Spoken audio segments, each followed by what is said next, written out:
Hey there, Amy here. We're back, and I'm really excited to share with you um, what I like to call powerful preparation.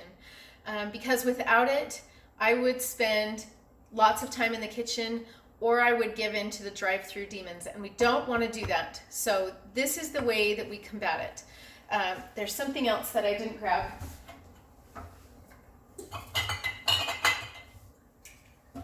That I want to share with you. And this first thing may be one of the most important parts in planning. And so let's talk about that first, even though it may be the last thing that you do after you've cooked all of your meals. So let's say you've prepared all of your meals for the week, or at least you have a plan, and I'll show you my plan. I put my plan for my meals up on my fridge. I have a little spreadsheet on my computer that I'm going to share with you. And this spreadsheet allows me to see what I need to buy for groceries during the week, what I need to prepare the night before, because I have this cool little section down at the bottom that I put notes in so that when I have a meal that needs some extra preparation, I can do the preparation either the day that I make big batches or the day before I prepare that meal so that meal goes faster. And when all is said and done, and I have all of my meals prepared and everything is ready to go, if I don't have storage containers, I'm going to put it in the freezer and I'm going to forget about it. That is often the case, unless I have these trusty jars here or trusty containers to help me prepare and package my food so I can just grab it and go. So I often send my husband to work with soup in a jar, even pasta in a jar. It's easily packaged, right? And I love the jars from the grocery store because they don't break so easily. They've been tempered, the glass has been tempered, so it's pretty durable.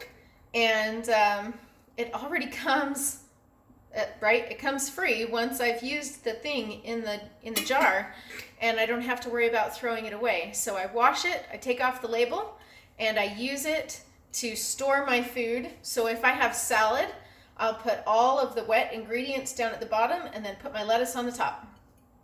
And that way, when if I take a paper plate or something else, if I have something at work that my husband can put it on, then he can just dump it out of the jar. It's all ready to go.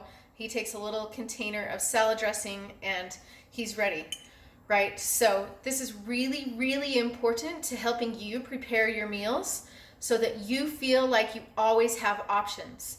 And you do always have options. It's just hard to see them sometimes. So this will help you to see them, especially because it's clear, right? So if you have a container in the fridge and you don't know what's in there, sometimes we're just too lazy to check and we feel like we have more valuable things to do with our time. This right here will help you to decrease the need to do that, or the necessity to do that.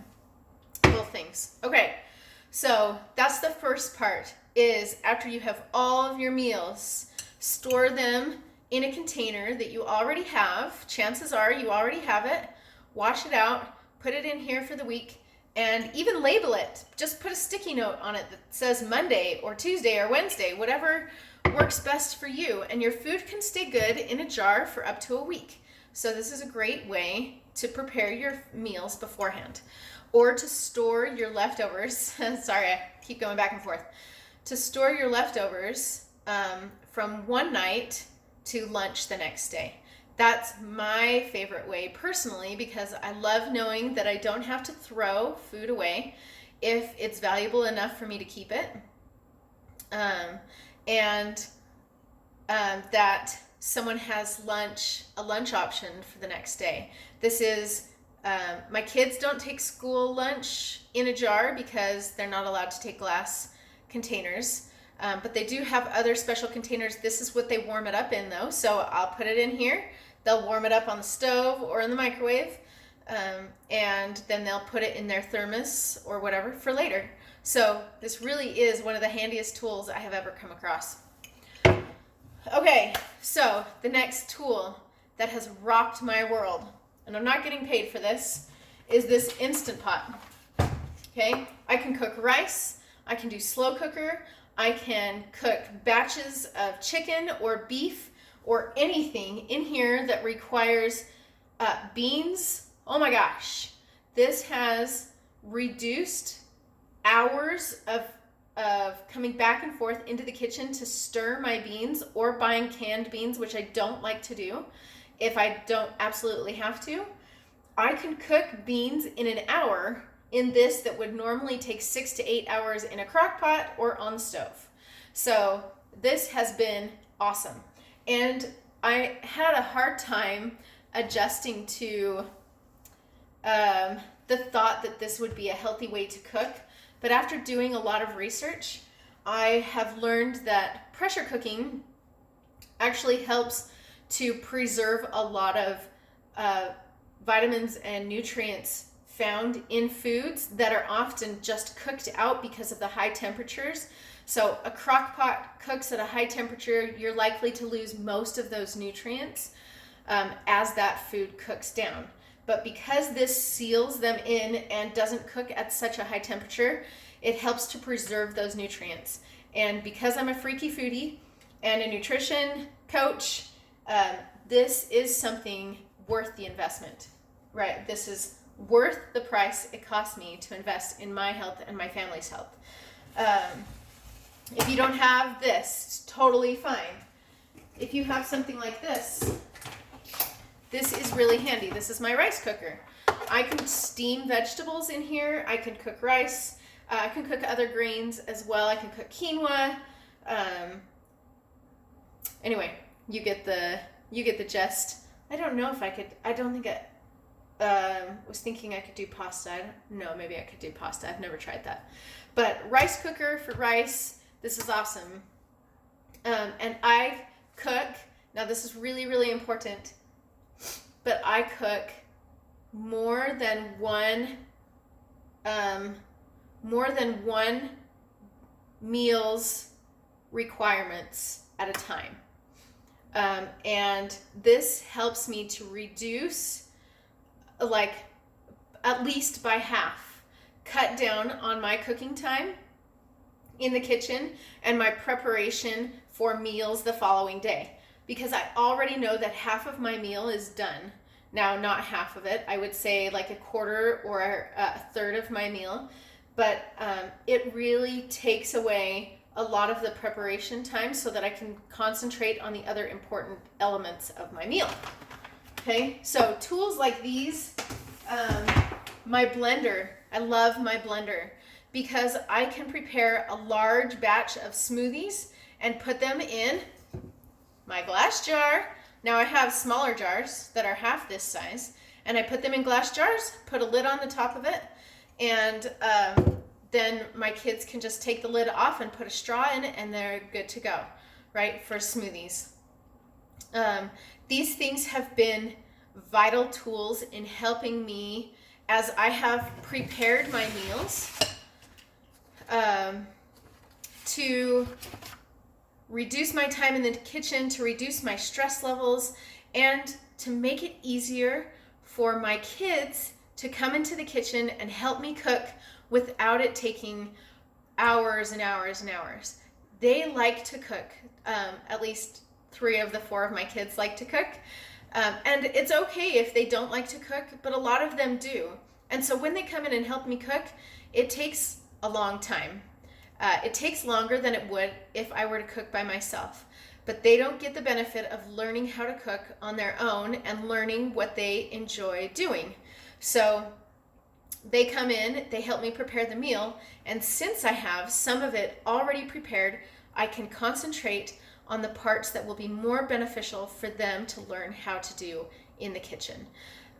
This creates a relationship that I cherish with my kids. This is, my husband goes and takes my kids to soccer games and takes them to movies I cook with my kids in the kitchen, and this has made a huge difference in the foods that they eat, the recipes that we try, because I have my own likes and dislikes and they have theirs, and sometimes I have to be okay with the recipes that they choose.